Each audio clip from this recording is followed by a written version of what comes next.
Deep within the earth, a slumber as old as time itself was disturbed. A mining operation miles below the surface had breached an ancient seal. This was no ordinary cavern. It was a prison, holding captive a terror that thrived under the silver glow of the moon. The werewolves stirred. For centuries, they had been trapped, their rage simmering, their hunger a constant ache. The scent of freedom, of fresh prey, wafted down, intoxicating them. The alpha, a monstrous beast with eyes, tasted the air, a low growl rumbling in its chest. The pack, sensing his awakening, stirred, their own eyes snapping open, glowing with an infernal light. The mine, once a symbol of human ambition, was about to become a tomb. The miners, oblivious to the danger lurking in the shadows, continued their work. A low growl, barely audible above the clang of machinery, sent chills down their spines. Fear, primal and instinctive, began to grip their hearts, but it was too late. The pack was unleashed.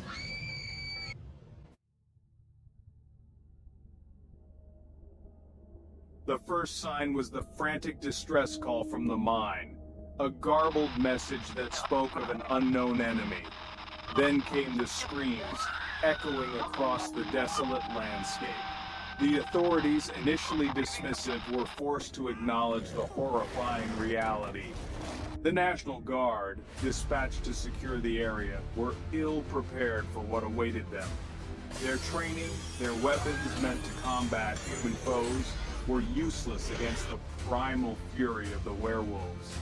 The soldiers, their faces pale in the moonlight, fired round after round, only to watch in horror as the bullets seemed to have little effect.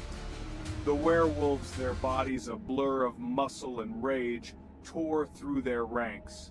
The news, slow at first, soon exploded with horrifying images and fragmented reports. Cities became killing grounds, their streets littered with the mangled remains of the unlucky souls caught in the open.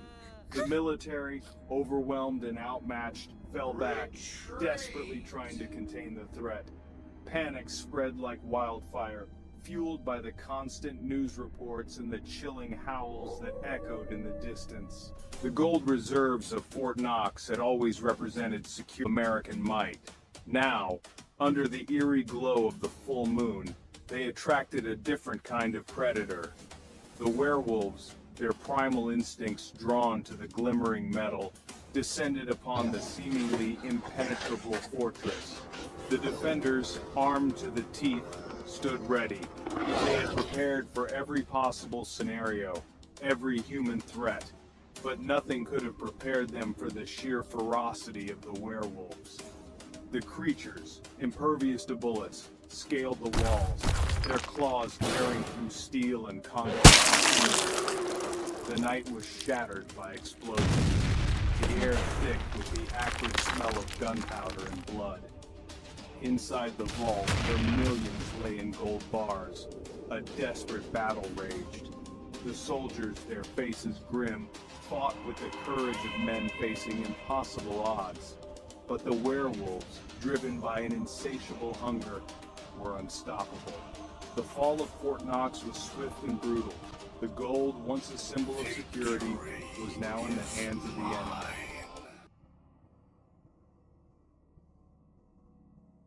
The world had become a dangerous place, especially under the silver gaze of the moon. Humanity, caught off guard, struggled to survive. Those who could fled the cities, seeking refuge in remote areas. Many sought shelter in their homes, boarding up windows, reinforcing doors. The constant fear, the uncertainty of it all, hung heavy in the air. Every creak of the floorboard, every rustle of leaves outside the window sent shivers down their spines. Food and water became precious commodities, carefully rationed. Families huddled together in the darkness, sharing stories whispered in hushed tones. The outside world, once familiar and safe, was now a hunting ground for the creatures that stalked the night. The internet became a lifeline, a way for people to connect, to share news, to offer each other support. But even in the darkest of times, a flicker of hope remained. While most of the world was caught off guard, there were those who had seen it coming. The preppers, often dismissed as paranoid doomsayers, watched the events unfold with a grim sense of satisfaction. Their bunkers, stocked with supplies and weapons, their skills honed for years, now meant the difference between life and death. Their communities, built on self-reliance and preparedness, became beacons of hope in a world spiraling into chaos. Silver, the ancient bane of werewolves, became their weapon of choice. They ventured out in the daylight, hunting for food, scavenging for supplies. Their movements were silent, their senses sharp, their knowledge of the wilderness, their shield and their sword. The preppers, once ridiculed for their beliefs, now held the key to humanity's survival.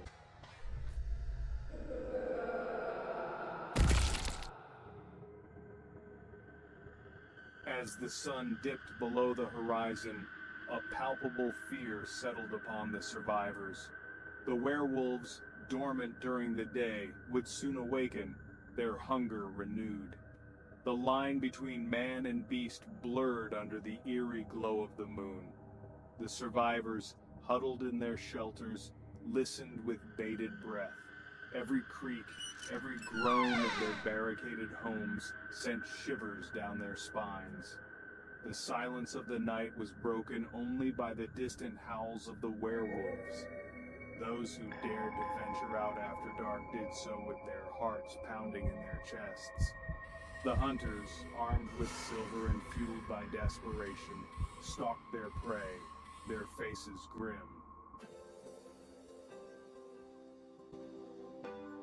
Weeks bled into months.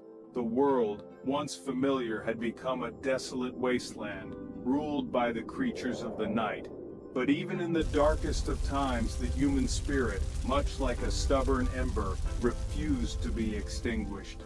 From the ashes of destruction, a glimmer of hope emerged.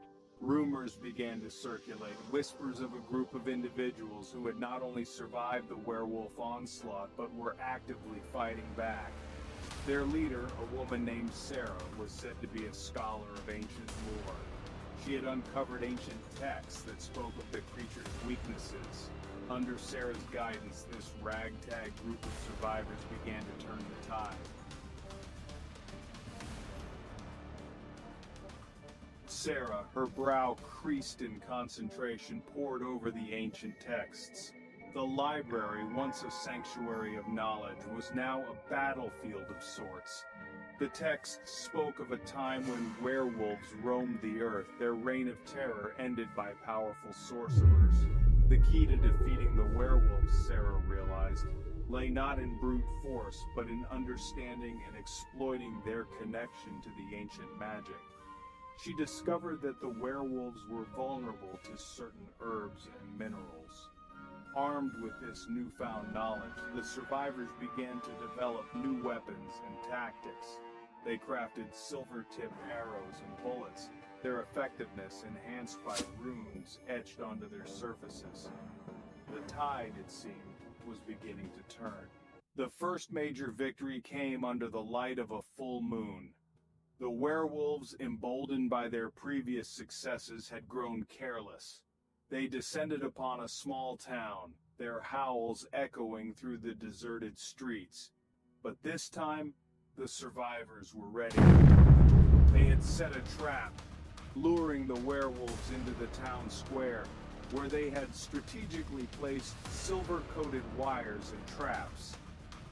As the werewolves entered the square, they triggered the traps, the air filled with the sizzle of burning flesh.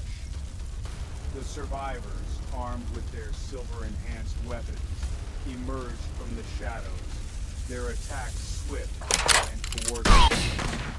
As the first rays of dawn pierced through the darkness, the last of the werewolves fell.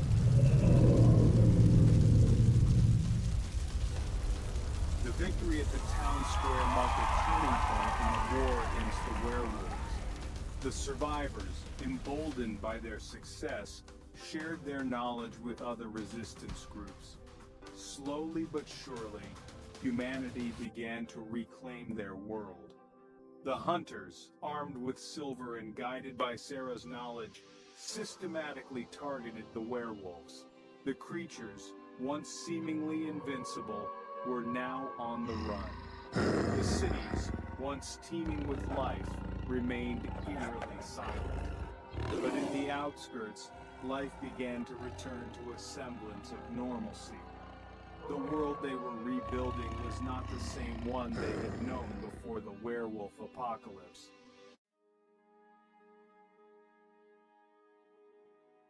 Years have passed since the last werewolf fell. The world has rebuilt, its cities rising from the ashes, its people bearing the scars of the past. The memory of that time, of the fear and the uncertainty, still lingers. The full moon, once a symbol of dread, now serves as a reminder of the fragility of peace. The stories of the werewolf apocalypse are passed down through generations, cautionary tales whispered around campfires. The scars of the full moon run deep, a constant reminder of the time when werewolves ruled the night. But they are also a testament to the indomitable spirit of humanity. We emerged from the darkness, forever changed, forever vigilant, forever marked by the scars of the full moon. If you enjoyed this content, give me a like. If you didn't, then do that, and subscribe for more. This has been your host Daniel Hawkins. Sleep well, friends.